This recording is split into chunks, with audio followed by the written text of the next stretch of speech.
How to add an ULTA gift card to the ULTA app. First, make sure you've downloaded the ULTA Beauty app from your app store. Open the app and log into your account.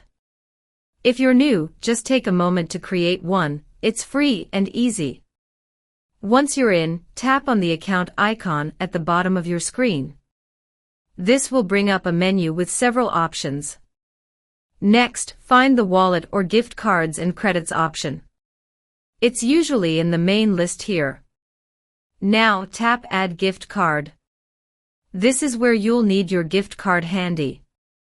Look for the card number and the PIN, usually found on the back of the card. Carefully type in the card number and PIN.